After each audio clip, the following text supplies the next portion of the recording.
আমরা সবাই জানি যে একটা মারাত্মক জায়গা হচ্ছে এইটা, আর সেইখানে দাদা নাকি ট্রেন্ডিং। ভাই সাব ক্ষমতা লাগে ভাই, দম লাগে ভাই, একে বলে ক্রেজ। রিয়েলি হাইপ বোঝো, রিয়েলি ক্রেজ বোঝো, সেইটা কিন্তু দাদা করে দেখিয়ে যায়। গুরু, তোমাকে একটা স্যালুট, সত্যি দাদা তুমি ফাটিয়ে দিয়েছো। Hey guys, welcome to my channel. আমি মহারাজ, ভেরি গুড মর্নিং বন্ধুরা। এখন একটা দারুণ দারুণ দারুণ বিষয় নিয়ে কথা বলবো। কাল রাত্রিবেলায় অর্জুন আমাকে পাঠিয়ে ফোন করে, তখন প্রায় অলমোস্ট 11টা 10-15 বেজে গিয়েছে। তাই আমি ভাবলাম যে না, এটা সকালবেলাই আলোচনা করি এই বিষয়টাকে নিয়ে।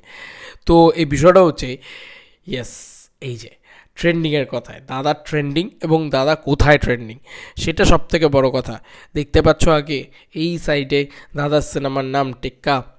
ইয়েস, টেক্কা কিন্তু ট্রেন্ডিং। এবং সেটা কোথায়? এই ট্রেন্ডিং লিস্ট দেখলে তোমাদের কি মনে পড়ে? এই ট্রেন্ডিং লিস্ট হচ্ছে টুইটারে। তো বন্ধুরা, অর্জুন আমাকে পাঠিয়ে টেক্কা ট্রেন্ডিং @ No. 6 অন টুইটার বা এক্স প্ল্যাটফর্ম। তো টুইটার কিন্তু প্রচণ্ড হাই প্রোফাইল মানুষজনেরা ব্যবহার করেন, আমরা সবাই জানি। অনেকেরই হয়তো টুইটার অ্যাকাউন্ট নেই। আমার নিজের একটা অ্যাকাউন্ট আছে, বাট আমি সেভাবে অ্যাক্টিভই নই সেই অ্যাকাউন্টে। তাহলে বুঝতে পারছো, খুব হাই প্রোফাইল লোকজন টুইটার ব্যবহার করেন। দেবদার মূলত কিছু বলতে হলে টুইটে বলেন। তো সেখানে দাঁড়িয়ে একটা মানে টুইটার জিনিসটাতে এত ট্রেন্ডিংয়ে যাওয়া মানে কতটা হায়ার সোসাইটিকে এই ছবিটা আপিল করতে পারছে। এবং এই হায়ার সোসাইটিকে আপিল করতে পারা মানে কিন্তু মাল্টিপ্লেক্স একটা হিউজ কালেকশন করা, এটা কিন্তু মানতেই হবে। আর সৃজিত মুখার্জি যেটা একদম ফাটিয়ে করতে পারেন, মাল্টিপ্লেক্সের কালেকশন এবং সিঙ্গেল স্ক্রিনের কালেকশন, এই দুটো চাঙ্ক আপ ম্যাচ আপ করে ফাটিয়ে দেবে এই সিনেমাটার বক্স অফিস কালেকশন। এটা নিয়ে কোনো সন্দেহ নেই। সিঙ্গেল স্ক্রিনের মানুষজন দেখতে যাবেন কেন?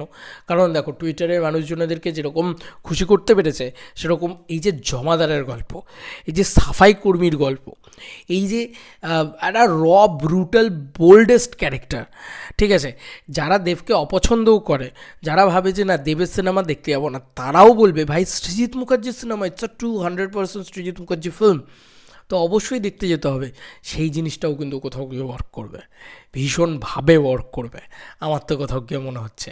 এবং যেভাবে চারিদিক দিয়ে একটা ক্রেজ উঠেছে, যেটা হয়তো ফেক নয়, যেটা কেনা নয়, ট্রেন্ডিং কোনো দিন কেনা হয় না, ঠিক আছে।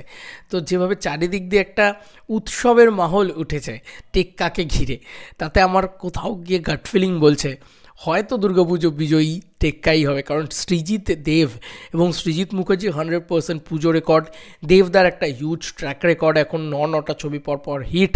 এবং মানে তুমি ভাবো না, একটা ছবির বাজেট মাত্র 1.5 কোটি টাকা, তো সেই বাজেটটাকে রিকভার করা কতটা এরকম চুটকিতে বেরিয়ে যাবে আর কি। তো মানে এত কম বাজেটের ছবি, দুর্গাপুজোর সবথেকে সেফ এবং সবথেকে মানে বিগেস্ট ফিল্ম হচ্ছে টেক্কা।